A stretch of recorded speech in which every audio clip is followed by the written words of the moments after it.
تو ہم کوئی کسی اور جگہ پہ تو سیاست نہیں کر رہے. ہمیں بھی نظر آ رہا ہے کہ لوگ ان کے ساتھ اس عمل میں نہیں ہیں. لوگ ان کو اعتماد کا ووٹ نہیں دیں گے اور یہ اعتماد کا ووٹ نہیں حاصل کر سکیں گے. اور فیصلہ جو ہے وہ نیکسٹ ڈیٹ آف ہیئرنگ کے اوپر اس کے علاوہ اور کچھ نہیں ہوگا کہ ان کو اعتماد کا ووٹ لینے کے لیے ایک تھوڑا پراپر ٹائم جو ہے وہ 4 سے 7 دن کے درمیان جو ہے وہ دیا جا سکتا ہے. یہ وٹو کیس جو ہے وہ اس میں بھی یہی حالات تھے اور یہ مسائلیں جو ہیں وہ آلریڈی موجود ہیں. تو رانا صاحب اگلی تیاری آپ نے مکمل کر لی ہے کہ آپ کی طرف سے قائد ایوان کا امیدوار کون ہوگا اور وہ اس حوالے سے نام فائنل ہو گئے؟ دیکھیں اگر لیڈرشپ یا پارلیمانی پارٹی کو اور فیصلہ نہیں کرتی تو ہمارے جو اس وقت امیدوار ہیں یا پارلیمانی لیڈر ہیں وہ حمزہ شہباز شریف ہیں. وہی ہمارے وزیر اعلیٰ کے جو ہے وہ امیدوار ہوں گے. اس سے پہلے بھی وہ امیدوار تھے اور انہوں نے جو ہے وہ پارلیمانی پارٹی کو بڑا متحد رکھا. انہوں نے بہت خوب کام کیا. تو اس لیے میری نظر میں انہیں تبدیل کرنے کا کوئی جواز نہیں ہے. ٹھیک، لیکن رانا صاحب اس وقت جو کانسٹیٹیوشنل کرائسس یا پولیٹیکل کرائسس پنجاب میں جو پاکستان کا سب سے بڑا صوبہ ہے، 12 کروڑ نفوس پر مشتمل ہے، وہ آیا ہوا ہے. حکومت تبدیل کرنے سے آپ کو لگتا ہے کہ جو بہت سارے ایشوز یہاں پر ابھی ہیں جو اس کے ساتھ مزید بڑھ بھی رہے ہیں، انٹینسیفائی ہو رہے ہیں، ان پر قابو پانا، ان کو بہتر کرنا، پنجاب کے عوام کو ڈیلیور کرنا، یہ حکومت لے کر آسان ہو جائے گا؟ نہیں، دیکھیں یہ تو جب تک عمران خان کی ذات موجود ہے، یہ فتنہ جو ہے اس ملک کی سیاست میں موجود ہے، تو یہاں پہ حالات جو ہے وہ نارمل نہیں ہو سکتے. یہ آدمی ایک فتنہ ہے، فساد ہے. یہ پارلیمانی جمہوری سسٹم کے لیے ایک عذاب ہے. یہ آدمی جو ہے یہ کہتا ہے کہ میں اپوزیشن کے ساتھ بیٹھنے سے بہتر ہے میں مر جاؤں. آپ مجھے بتائیں کہ اس طرح کے سیاستدان کی موجودگی میں کسی ملک کا سیاسی جمہوری آئینی سسٹم جو ہے وہ چل سکتا ہے؟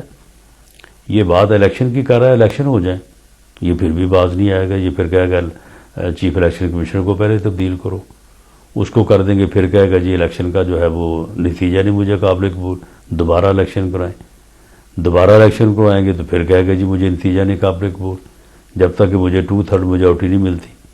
اگر اسے 2/3 میجورٹی بھی مل جائے تو پھر وہی کچھ ہی کرے گا جو اس نے 3.5 پونے 4 سال کیا ہے. انتقام لے گا، غلط لوگوں کے اپنے مخالفین کے خلاف مقدمات درج کروائے گا، ملک کو جو ہے وہ افراتفری انتشار سے دوچار کرے گا، معاشی طور پہ ملک کو تباہ کرے گا.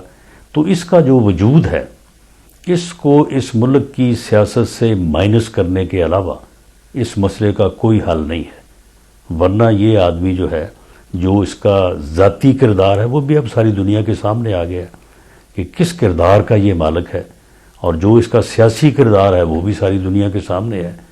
تو اس کو اس ملک کی سیاست سے مائنس کرنے کے علاوہ اور کوئی اس قوم کے پاس حل نہیں ہے. اور اگر یہ مائنس نہیں ہوگا تو یہ اس ملک اور قوم کو کسی حادثے سے دوچار کرے گا. یہ پریکٹیکلی پاسبل ہے رانا صاحب، عمران خان جیسے پاپولر لیڈر کو ملکی سیاست سے مائنس کرنا at this point in time? جی یہ پریکٹیکلی یہ ممکن کرنا پڑے گا، ورنہ یہ ملک آگے نہیں چل سکے گا. اس ملک میں جمہوریت آگے نہیں چل سکے گی. یہ ملک کسی حادثے سے دوچار ہو جائے گا. یہ کوئی چوائس والی بات نہیں ہے. اس آدمی کے ہوتے ہوئے اس ملک میں امن، اس ملک میں جمہوریت، اس ملک میں رول آف لا، اس ملک میں آئین کی جو ہے وہ عملداری نہیں ہو سکتی. یہ سوال ہی پیدا نہیں ہوتا. تو عمران خان کے آگے بند باندھنے کی کیا تیاری کر رکھی ہے رانا صاحب آپ نے؟ دیکھیں جی ساری اس کی یعنی دن بدن وہ ایکسپوز ہوتا جا رہا ہے. اس کے سیاسی فیصلے، اس کے ذاتی فیصلے، اس کی اخلاقی پوزیشن، یہ ہر چیز جو ہے وہ قوم کے سامنے اللہ کی طرف سے جو ہے وہ عیاں ہوتی جا رہی ہے. اس کے بعد فیصلہ قوم نے کرنا ہے. تو اگر پنجاب میں جو سٹرکچر ہے چینج ہو جاتا ہے، پولیٹیکل سٹرکچر، اور حکومت تبدیل ہو جاتی ہے، حکومت آپ کے ہاتھ میں ہوتی ہے، آپ زیادہ با اختیار ہوتے ہیں، تو کیا عمران خان کو گرفتار کریں گے؟ دیکھیں گرفتار حکومت کو تو نہیں کرنا چاہیے، اس بات کے تو ہم مخالف رہے ہیں. ہاں جو ادارے ہیں اگر اس کے خلاف کوئی اخلاقی جرم بنتا ہے جو اس کی انتہائی جو ہے وہ امورل قسم کی جو ہے وہ اس کی حقیقتیں سامنے آ رہی ہیں، وہ اداروں کو بنانا چاہیے. اگر اس کے خلاف کرپشن ثابت ہوتی ہے تو اینٹی کرپشن کا ادارہ موجود ہے، نیب کا ادارہ موجود ہے. تو اس میں حکومت کو تو یہ کام نہیں کرنا چاہیے، لیکن اداروں کو جو ہے وہ یہ کام کرنا چاہیے، اور اس کے خلاف جو قانونی کارروائی بنتی ہے وہ ہر قیمت پہ ہونی چاہیے. یہ بڑا سیدھے سیدھے اس نے کرپشن میں ڈاکے مارے ہیں. 50 ارب کا ایک نے ٹیکہ لگایا، اور اس رجسٹریاں اس کے نام ہے، جائیداد اس کے نام ہے. تو یہ ساری چیزیں جو ہیں یہ تو بالکل 2+2=4 ہے.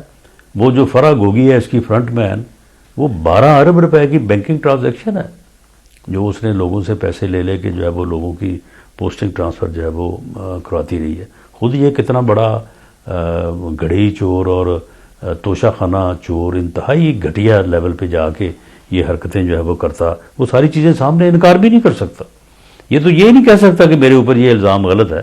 تو اس حد تک یہ چیزیں جو ہے وہ ثابت ہیں. جعلی رسیدیں، یعنی صرف کرپٹ، بے ایمان اور بد کردار نہیں ہے، یعنی جعل ساز بھی ہے، جعلی رسیدیں بھی بناتا رہا ہے.